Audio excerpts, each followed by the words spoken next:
I had gained 5 pounds, and we all know what a difference 5 pounds can make.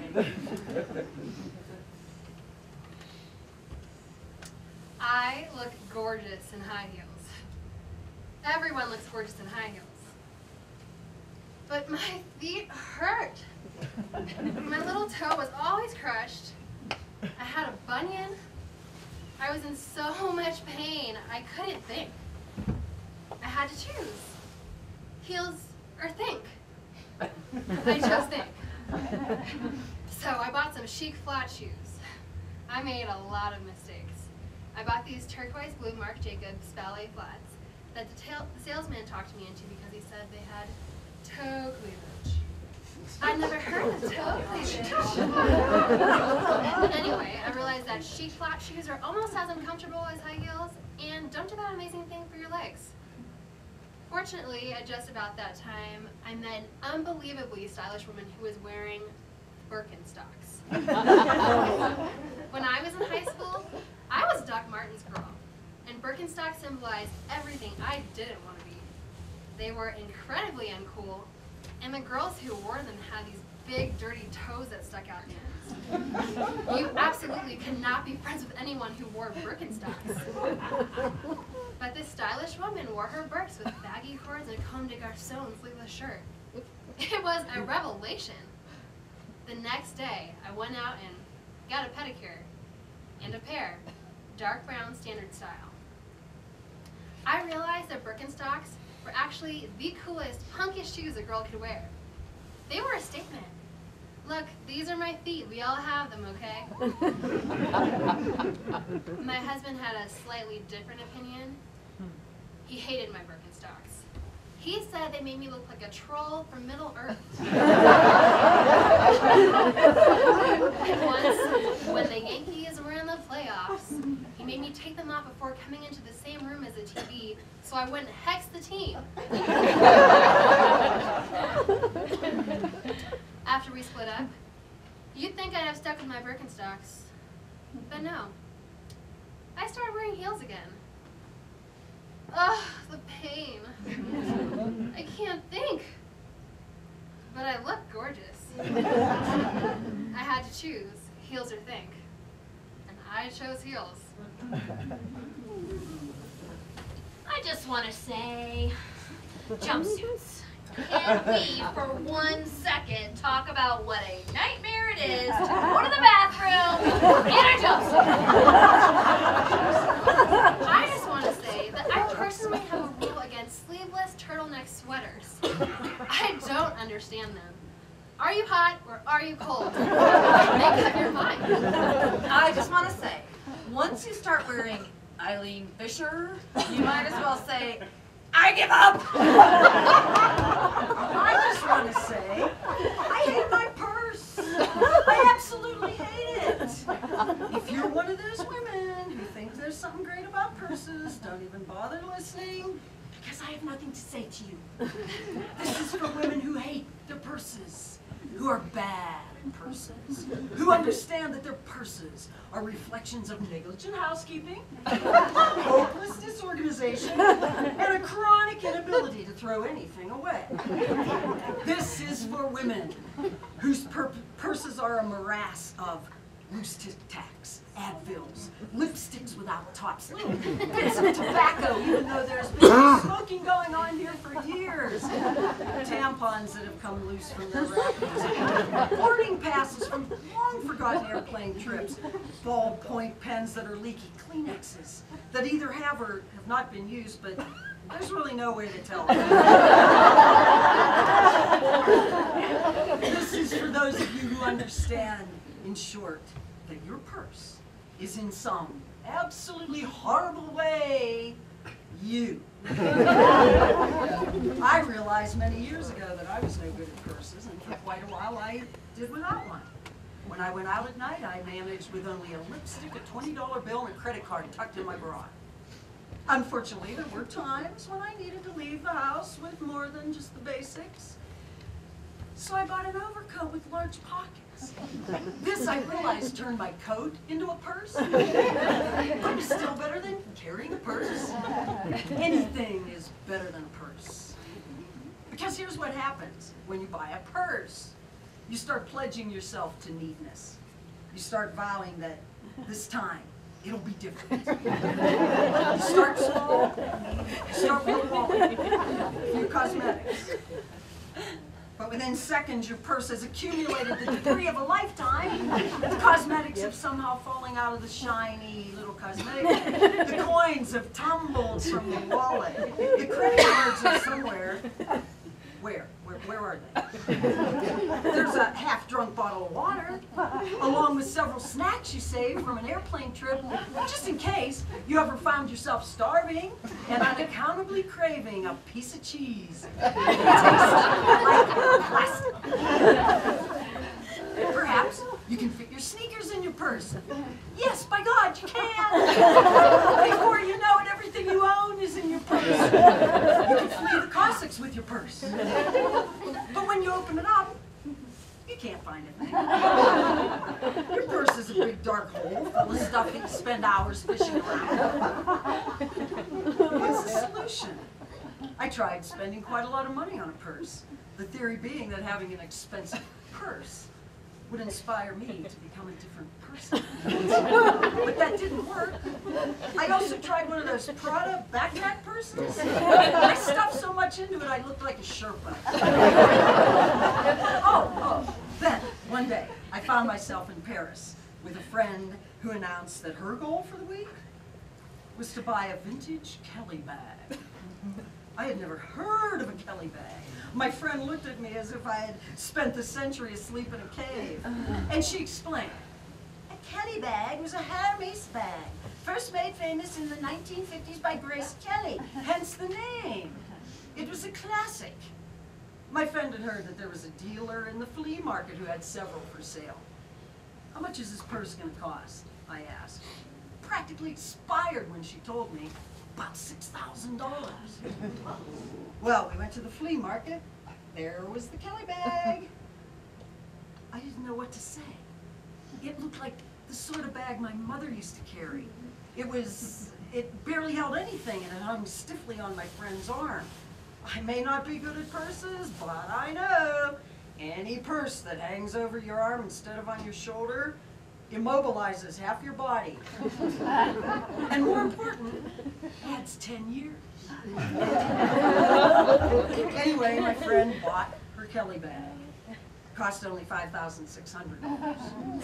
The color wasn't exactly what she wanted, but it was in wonderful shape. Of course, would have to be waterproofed immediately because it would lose half its value if it got caught in the rain. Waterproofed. Caught in the rain. Never crossed my mind to worry about a purse being caught in the rain. Thank God it was time for lunch. We all went to a bistro, and the Kelly bag was placed in the center of the table where it sat like a small shrine to a shopping victory. And then outside, began to rain. My friend's eyes began to well with tears. Her lips closed tightly. In fact, to be completely truthful, her lips actually pursed. It was pouring rain, and she hadn't had the Kelly bag waterproofed. She would have to sit there all afternoon and wait for the rain to end rather than expose the bag to a drop of moisture. It crossed my mind that she and her Kelly bag might have to sit there forever. She would get old. Her Kelly bag would not. And eventually, like some modern version of Lot's wife, she and the bag would metamorphose into a monument to what happens to people who care too much about purses. At that point, I gave up. I came back to New York, bought myself a purse. It's not a purse exactly, it's a bag. It's definitely the best bag I have ever owned. It's yellow and blue, so it matches nothing at all, and on a deep leather matches everything. It's made of vinyl and it's completely waterproof. It is equally unattractive in all seasons of the year. It costs next to nothing, $26. And I will never have to replace it because it seems to be completely indestructible. What's more, never having been in style, it can never go out of style. It doesn't work for everything. I admit, on rare occasions, I'm forced to use a purse, one that I hate, but mostly I go everywhere with my yellow and blue vinyl bag. And wherever I go, people say to me, I love that bag. Where did you get that bag? That is the greatest bag. The Metro card bag.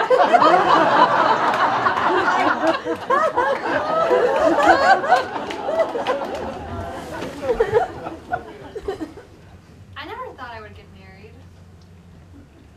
I'm not someone who dreamed of my wedding from a young age. I did not have visions. I just wanted a dress I could twirl around in. But 2 months before my wedding, I saw an ad that said wedding dress sample sale. So Saturday at 11 a.m., I was standing with 40 other brides-to-be in front of a store called Brides-to-Be. They opened the doors and stampede. Everyone's yelling, 8's over here, 12's over here. Mom, where are you? And just grabbing, purses swinging, elbows jabbing.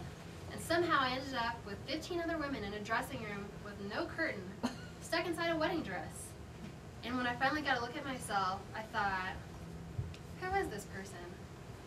I went to all the San Francisco department stores and tried on white bridal dresses with satin tops and big fancy bottoms. It was like going back centuries, and the layers felt fantastic. But I don't look good in white, so no white. So now I'm thinking pants. Like wide flowing pants, maybe in silk. Although I saw this parachute fabric once that was beautiful. My mom was totally involved. My mother and I were barely speaking. We went to all these boutiques where the people were just fashion freaks, and they were so excited that I was getting married that we got carried away and bought this dress. It was dark green.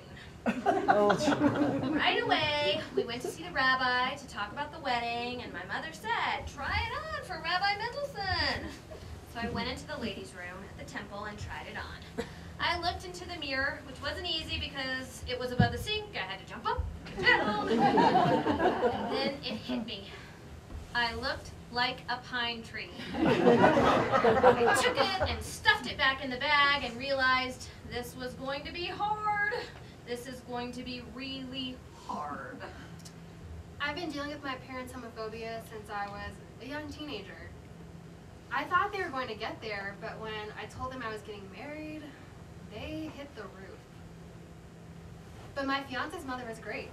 Right after we told her the news, she came right over with an old plastic sandwich bag full of family rings. She said to me, I want you to pick the ring you want to get married in. Whatever ring you want. I'd like to give it to you. I picked a plain band made of rose gold that was my fiance's grandmother's. It was made in the 1880s. It's really beautiful and magical. About this time, my mother went to a Buddhist retreat in Napa. Finally, my friend suggested we go to a tuxedo store. She called me from a dress store in Yountville, and she said, I have found the dress! I have found it! This is it! I'm kind of laughing at my mother, and my hopes aren't even up. She says, I'll be back Sunday! I tried on tuxedo pants, and they were slinky and sort of great. At 3 o'clock on Sunday, I get a call from my mother. I'm 3 hours away! In a white frilly shirt that fit perfectly. It's me again. I'm 2 hours away!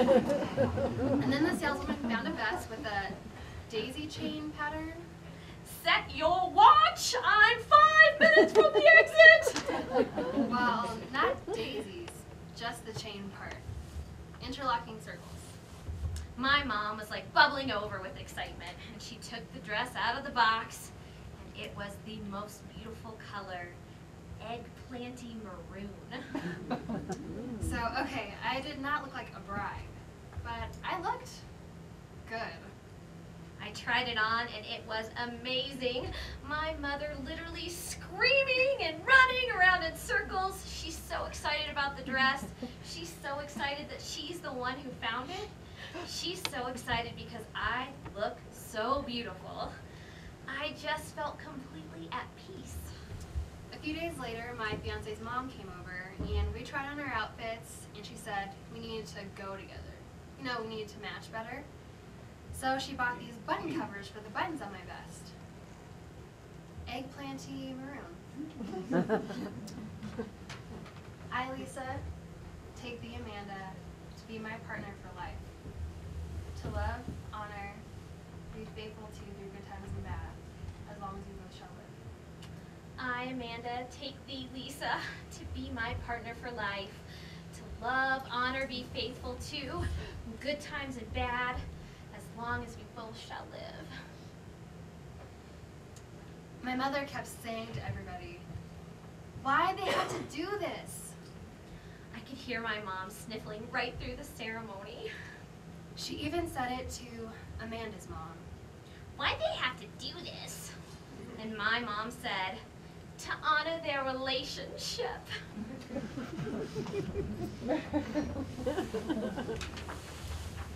Black. Black! Black. Black. When did we start wearing black? Can't remember.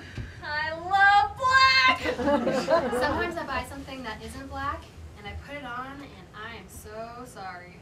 I'll take 3 in black. I'll take 5 in black! Do you have this in black? Is this black? Are you sure you don't have it in black? Could you see if the other store has it in black? What about the LA store? Do they have it in black? Why do we only look good in black? I went to a store the other day and a saleswoman showed me a black sweater and I said, I can't buy another black sweater. You bought it, didn't you? Oh, I bought it. I feel sorry for people who live in places like Phoenix or Dallas because they wear things that are like pink. What about all those women senators in their red suits? Royal blue suits? Turquoise. Coral. Magenta. What's wrong with them? Don't they get it? Can't we just stop pretending that anything is ever going to be the new black? Black. Black! Black. Black. Black! I am going to teach all of you to draw yourselves.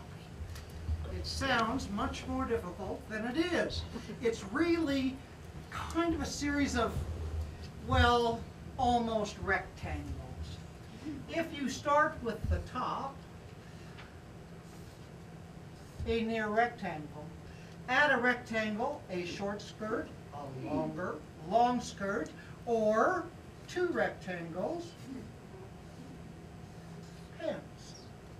You can add a collar, buttons, sleeves.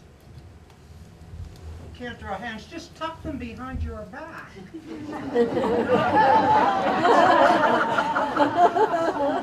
An A for a head.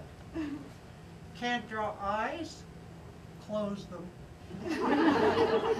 2 lines, a neck like a swan. An L for a nose, a W for a mouth, curly hair if you're very, very lucky, or straight hair.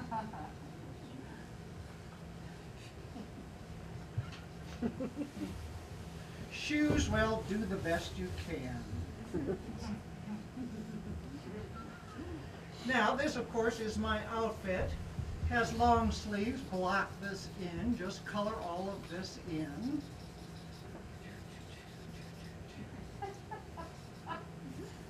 And there you have it. Now, this outfit I love. I love the pants look with the jacket. And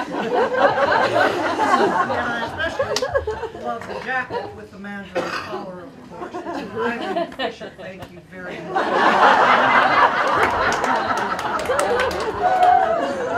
And black, of course. I mean, these days I usually wear black. It's always very chic. And they say it makes fashion choices so much easier, but who are we kidding? Now, there are no fashion choices when you get to a certain age. I have to wear pants because of spider veins. long sleeves because my arms have gone to hell, and my neck, oh my God, my neck. Well, mandarin collars, turtlenecks, mock turtles, scarves. I have wound so many scarves around this neck that I look like Kate Hepburn and on Golden Pond. I used to show a little cleavage as a fallback, but now my cleavage looks a lot like a peach pit. Someone told me I could have Botox on my peach pit. So many parts of my body need Botox that my peach pit is just going to have to get in line. Oh, and my waist. Well, my waist is just a faint, distant memory. I find myself in a department store, it's like wandering through a desert. I feel like a forgotten woman. Actually, when I was younger, there was a chain of stores called the Forgotten Woman. Now I am that woman. And the store isn't even in business anymore. How ironic is that? No, the clothes I used to wear, be able to wear, are in boxes now. My great-granddaughter, Allie, loves them. She's 4 years old, and whenever she comes over, we polish our nails, our fingernails, our toenails, bright red, and then I let her play in the drawer where I keep all those awful colors of lipstick, rouge, eyeshadow that aggressive saleswomen have taught me into buying. Oh, and then Allie tries on my old clothes, high heels, hats. I watch her face as she just looks in the mirror and she sees how beautiful she is. I wonder if she'll remember this. I wonder if she'll remember me when she gets older. My great-grandma, she'll say, my great-grandma was named Gingy. She was very old and wrinkly. Sometimes she smelled funny. And she wore a completely shapeless black thing. Recently, Allie told me that her favorite color now is pink. So I thought maybe I'd try a pink scarf. I'd come to the doctor's from work, so I was wearing a business suit and lipstick. I always wore lipstick, even during my surgery. And when my surgery was over, my lipstick was still perfect. The nurses couldn't believe it. What kind of lipstick is this? Deep Scarlet by Aveda, I told them. But anyway, when the doctor first gave me the news, You have advanced stage invasive ductile carcinoma. I looked over at my brother. He'd come with me for emotional support. He was only 22 and he was wearing this great pair of faded Levi's, a V-neck sweater. I remember thinking, I can't die now. I can't leave my brother. The woman who had had breast cancer told me, Whenever you go to the hospital, look fabulous. They can be mean. They can rob you of your identity. Put on an important piece of jewelry and always look your best. my mother gave me a white waffle cotton robe to wear over my surgical gown. It was short and glamorous. It was definitely more spa than surgical. The day the surgeon came in to undress my mastectomy wound and I was going to see it for the first time, I wore that robe and my Indian candelabra freshwater pearl earrings. Before my mastectomy, I'd always had A- breasts. So I figured as long as I was going to have reconstruction, I might as well go for it. So when the plastic surgeon asked what size breasts I wanted, I said, Baywatch. And then we got into this big negotiation because she said, well, you're too small to have breasts that big. So I said, then she said, of course, how about a B? And I said, no, a C. She said, all right, a B+. So I said, no, a C. Anyway, the night before my reconstruction, my friend Meredith sent over this beautifully wrapped box. It was all ribbons and tissues, and I opened it up, and inside was a white lace bra with underwire. I'd never worn a bra with underwire before. Until that moment, I hadn't thought of my breast as anything more than a reconstructed mound. But when I was given this bra, I realized that it was going to be a breast in a beautiful demi-cup push-up bra. The next day in the operating room, the surgeon came in and she said, I'm gonna show you what I'm gonna do.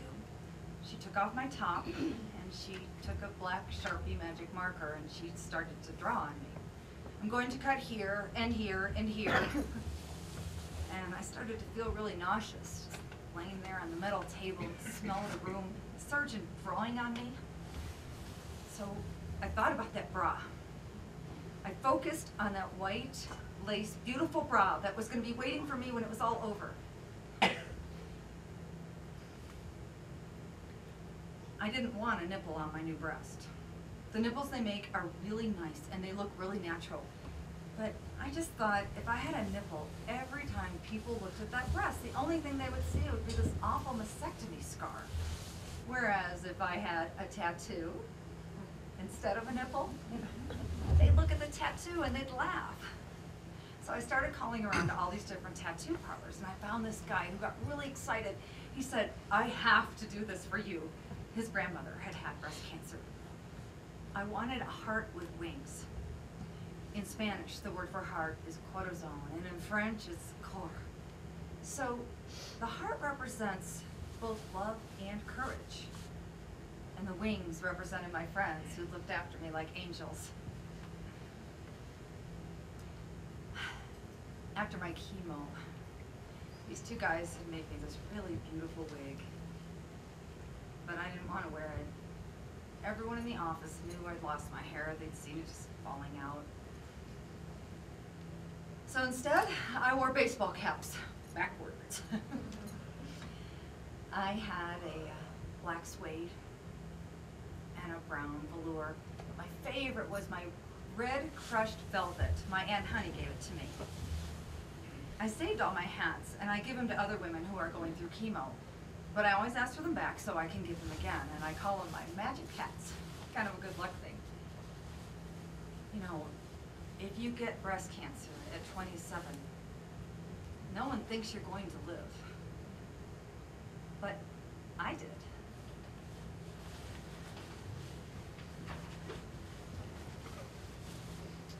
After I finished making all of these drawings and writing all the bits and pieces that went with them, which took about a year, I made some copies and I put them in big red binders and I gave them to my children and to my two best friends.